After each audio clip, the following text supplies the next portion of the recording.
Salut tout le monde, c'est Antoine, bienvenue dans cette nouvelle vidéo. Aujourd'hui on se retrouve pour un récapitulatif d'un tournoi qui a eu lieu ce samedi 10 juillet à Geeking Dome Colmar.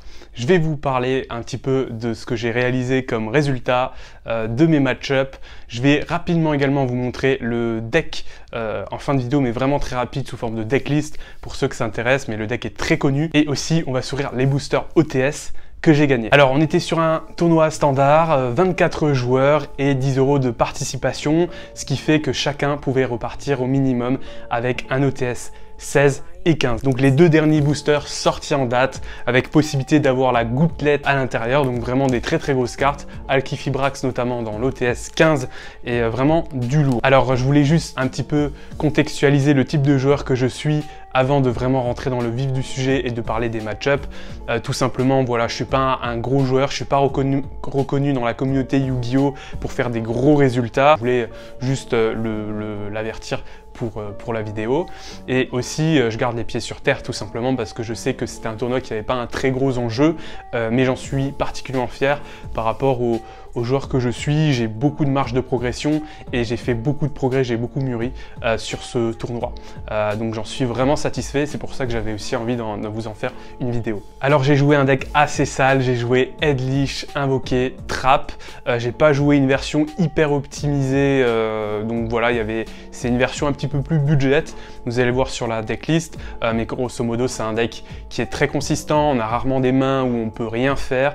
Si on a des mains un peu plus faibles, on peut facilement temporiser, et si on a des mains plus costauds et que l'adversaire a une main un petit peu moins forte, clairement la stabilité d'invoquer par exemple, ça nous permet toujours de sortir quelque chose, et si l'adversaire brique ou quelque chose comme ça, généralement le deck ne pardonne pas. Donc je suis très content, j'ai concédé aucune défaite lors du tournoi, j'ai fait 3 wins et 2 draws, donc vraiment très content là-dessus, et je finis 5e sur 24 joueurs, donc j'ai pu récupérer un petit peu plus d'OTS. Le premier tiers mieux classé du tournoi reparti avec des OTS. Du coup je suis trop content, je suis reparti avec 2 16, 2 15, 1 14 et un 13 qui restait à la boutique, donc vraiment ça c'est super cool. J'ai eu 4 OTS en plus, donc on va les ouvrir dans cette vidéo là, et en plus il n'y en a pas beaucoup qui ont drop des ultis, donc il y a potentiellement des ultis à l'intérieur, donc vraiment j'ai hâte d'ouvrir ça avec vous. Alors je vais vous parler rapidement des match-ups que j'ai réalisé une draw, un partout lors du premier round contre un Altergeist qui arrive à m'arracher sur la deuxième manche, tout simplement au time une petite victoire, donc voilà, félicitations à toi. J'ai pas retenu tous les noms des adversaires que j'ai affrontés, mais voilà, beaucoup de big up à vous, et puis j'espère vous affronter à nouveau. Vraiment la communauté à Geeking Dome, que ce soit Strasbourg ou Colmar, elle est vraiment super, on s'entend très bien, et en même temps on peut être très sérieux sur les duels. Ça c'était aussi une chose que je voulais préciser, on est sur un tournoi où il n'y a pas tellement d'enjeux, mais il y a quand même des OTS à gagner, les gens sont quand même là à la base pour essayer de gagner, même si avant tout on est là pour s'amuser. Et finalement je suis très content de mon résultat parce qu'il y a eu des gros joueurs, il y a eu des gros decks, et il y avait justement des decks qui sont tout à fait capables de réaliser des tops et des bons résultats sur des plus gros events, donc j'en suis vraiment très content. Et puis voilà. Deuxième match, j'ai un petit peu plus de chance, je joue contre un deck Unchained, donc là il a vraiment pas de chance. Je pense qu'il brique, il arrive très peu, il arrive à proposer très peu de choses. Je vous mets quelques petits extraits en fond de ce duel là, c'est un duel que j'ai filmé, je voulais le proposer sur la chaîne, sauf que finalement il y a très peu d'interaction, il n'a pas pu me montrer vraiment les combos et le potentiel de son deck, donc je trouvais ça dommage. Je l'ai battu 2-0 assez facilement malheureusement, dès qu'il proposait des choses, j'arrivais à chaque fois à le contre. Pour vous expliquer un petit peu la suite des match-ups, je vais mettre quelques extraits de ce match Unchained contre lequel j'ai joué, pour un petit peu illustrer, mais ne pensez pas que c'est l'unique duel que j'ai filmé, tout simplement j'en ai filmé 2 autres qui arriveront plus tard sur la chaîne. Il y a un deck Skystriker vs Salamandre, donc ça va faire plaisir, ça va rappeler l'Eternal Format, c'est 2 decks qui sont revenus avec les présentes banlists, donc ça c'est vraiment cool. Et j'ai également filmé un deck, j'ai joué contre le dueliste Diepois, qui a une chaîne YouTube, j'en parlerai beaucoup plus en détail dans une autre vidéo, qui jouait Adamantia. Pour revenir sur les match-ups, ensuite j'ai affronté un Virtual World, c'est un deck que je connais très peu, je suis assez peu peu assidu pour m'entraîner sur le dernier format compétitif. Donc Virtual World, je connais très peu. Je pense que sur l'ensemble, il est beaucoup plus méritant que moi. Il décroche facilement une première manche, une première victoire logique, mais finalement je vais essayer à remonter après quand je vais commencer premier, et voilà, le deck Adlich est capable de très bien temporiser, et finalement je vais réussir à acheter une draw, mais clairement il était beaucoup plus méritant. Avant-dernier duel, j'affronte Adamancia justement contre le dueliste Diepois, donc big up à toi si tu vois la vidéo là, vraiment un très bon duel, très intense, et je l'ai filmé, donc j'en dis pas plus, ça arrivera plus tard sur la chaîne, je pense que je le commenterai en off. Donc je gagne 2-1 au time, c'était soit lui qui gagnait au time, soit moi, et je gagne à quelques secondes, voire 1 ou 2 minutes, c'était vraiment intense, vraiment énorme. Et je vais juste après revenir sur différents points sur lesquels je suis très content d'avoir évolué en tant que joueur qui s'intéresse à la compétition, mais qui n'est pas assez assidu, assez fort. Dernier duel, encore plus content, j'affronte Dritron. Dritron, ça fait trop peur. Actuellement, top méta, voilà, tout le monde parle de ce deck-là. C'est un deck qui est très fort. Et je vais rapidement perdre contre, enfin logiquement. Donc big up à toi si tu vois la vidéo là, je sais plus, je suis désolé, j'ai oublié ton prénom, mais voilà, la personne est juge, et a déjà jugé tout simplement pour un tournoi de Youpel, donc je suis très content parce qu'il m'a très peu corrigé, en fait j'ai fait très peu de misplay, donc j'en suis vraiment très content là-dessus. Je suis pas un très gros connaisseur des rulings, mais je commence de mieux en mieux à me débrouiller là-dessus. Donc il gagne 1-0 très rapidement, tout simplement parce que il va établir le board Ferry avec la multitude de negates. Je crois qu'il avait 5 negates possibles. Il a un board très costaud, j'arrive pas à le passer. C'est du Dritron tout simplement, et ça fait très peur. Finalement, je vais pas réussir à me décourager aussi vite. Je vais tout simplement essayer de proposer mon jeu sur le deuxième duel au mieux. Et comme je commence premier, j'arrive à établir un board, à lui causer quelques soucis, même si je connais pas très bien le deck, à faire, je pense, quelques bons choix, à caser bien le jugement solennel au bon moment. Je sais plus si j'ai joué une hache, quelque chose comme ça, mais bref, ça s'est bien passé. Un partout donc, et j'ai encore un petit peu de chance, mais je sais qu'il va commencer, il va go first, et je sais quand il go first et qu'il pose son board avec les negates, c'est très dur. Malheureusement pour lui, en fait, il va brick, il va vraiment bien brick, et moi je vais avoir une main qui est vraiment pas mauvaise. J'avais sidé en conséquence, je savais qu'il allait go first, et finalement j'arrive à m'imposer. C'est quand même assez ouf, je suis trop content parce que tout simplement c'est des decks que je maîtrise vraiment pas assez, j'arrive pas assez bien à les affronter, et j'ai su m'adapter. Il y a beaucoup de possibilités pour moi encore de m'améliorer, d'évoluer, mais là je suis très content.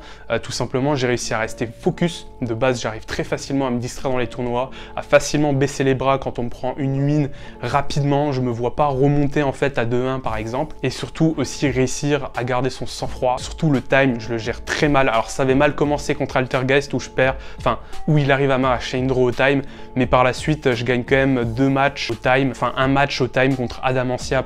Vous allez voir, le match est énorme, je vous proposerai en vidéo. Voilà, j'en dis pas plus, on va s'ouvrir les OTS. Restez jusqu'à la vidéo si vous voulez voir le deck que j'ai joué. Merci encore à Geeking Dome pour l'organisation, vraiment c'était un superbe tournoi. Il prévoit encore de faire des déferlements d'OTS, de tournois OTS. Let's go pour s'ouvrir ces petits OTS, j'ai hâte d'ouvrir ça avec vous et de les découvrir. Alors les amis, trop hâte d'ouvrir ces petits OTS que j'ai reçus. Ce qu'on va faire, c'est qu'on va ouvrir en premier l'OTS 13 qui date un peu, c'est pas du coup celui qui m'intéresse le plus. J'ai eu la chance de déjà récupérer une ulti dedans, et ce qu'on va faire, c'est que on va essayer d'avoir des ultis. Ça serait cool, il n'y a pas d'ultis qui sont tombés encore durant à la boutique directement. Je sais que le dueliste Diepois a eu une ulti de ouf. Et puis voilà, très content d'ouvrir aussi un OTS 14, j'en ai très peu ouvert et on n'a pas eu trop l'occasion d'en ouvrir. Red Raptor Ni, Red Raptor Pigrèche Chantante, et derrière non possédé. Voilà, ça sera pas une ulti là-dessus. Par contre, j'espère beaucoup des ETS 16 et 15. Il y a vraiment des très bonnes ultis à récupérer à l'intérieur. Donc ce qu'on va faire, c'est qu'on va commencer avec les ETS 15. Merde, je vais essayer de ne pas spoil. Là, j'ai un petit peu spoil les ultis, on a tendance à les voir. Tree White, Sorcier Revent, Glace Clochette et Dragon Marionnette de l'ombre. Petite super rare. Deuxième OTS 15. Bon, attendez, je vais essayer de pas spoil. Ok. RDD réincarnation d'une dimension différente. Dragon armé level 5. Et derrière, bloqueur barricade de Borg. Ok. Nickel, ça c'est cool. Je fais la collection en même temps des hôtesses. Donc je suis quand même toujours content d'en récupérer. Et on va essayer de tenter du lourd maintenant sur les hôtesses 16. Bibliothèque magique royale. Fouille miraculeuse. Et derrière, on a Dritron Zeta Aldiba. Ok, la petite super. Donc là, je suis content d'avoir des hôtesses 16. Je n'en ai encore jamais ouvert. Et le dernier, est-ce qu'on croise les doigts pour une ulti? Ça serait ouf. Lamia Reptilia. Cerveau Alien. Et derrière, ruer des jetons. Pas d'ulti, malheureusement, sur ces hôtesses gagnées. Mais c'est pas grave, hein, on aura tenté. Ce que je vais faire, c'est du coup enchaîner pour vous montrer le deck que j'ai joué, mais je vais pas spécialement expliquer mes choix et autres, parce que le deck est très connu. Alors, pour le deck, c'est très simple. J'ai joué 3 groupes de cartes à peu près. Donc le premier groupe, 9 cartes, donc c'est tout simplement la base invoquée, avec un Lister l'Invocateur, 3 fois, 3 effondrements magiques et 2 invocations. Ensuite, j'ai joué la base Edlich, donc 2 seigneurs d'or, les 3 sanguines, évidemment les 3 surnataires, 3 conquistadors, 2 aquahéros et une surnélixir de l'éveil noir. Pour la base avec les trappes, donc 3 limiteurs d'invocation, 2 jugements, dommages torrentiels, plusieurs one-off, donc Ordre Impérial, Red Reboot en main, spécifiquement par rapport à la piège Salah, je m'attendais à avoir beaucoup de Salah vu que c'est un deck très apprécié qu'il est remis avec la banne, un appelé par la tombe, et 2 super polymérisations. Évidemment, on joue aussi des hand traps, donc je suis parti sur un ratio 2-2-2, H, Gospel et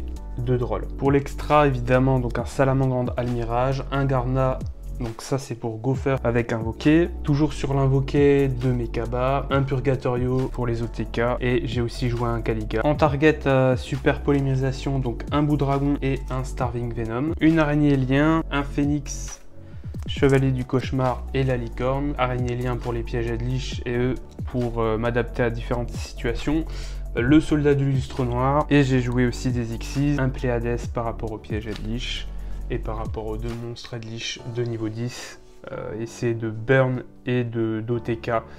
Les 2 trains. Pour le side, j'ai joué 3 Nibiru, 3 Lancea, un Twin Twister, 2 Cyclones Cosmiques, 3 zones de dimension parallèles, et enfin 3 plus du tout Gouverneurs des Ténèbres. Voilà, c'est tout pour le deck. N'hésitez pas à me dire ce que vous en pensez dans les commentaires. C'est un deck qui est plutôt simple à jouer, plutôt facile à prendre en main, et qui est relativement efficace sur les tournois. Voilà les amis, c'est la fin de cette vidéo. Si vous l'avez aimé, n'hésitez pas à mettre un like, n'hésitez pas à vous abonner, et aussi à me faire savoir dans les commentaires si ce genre de format vidéo vous plaît.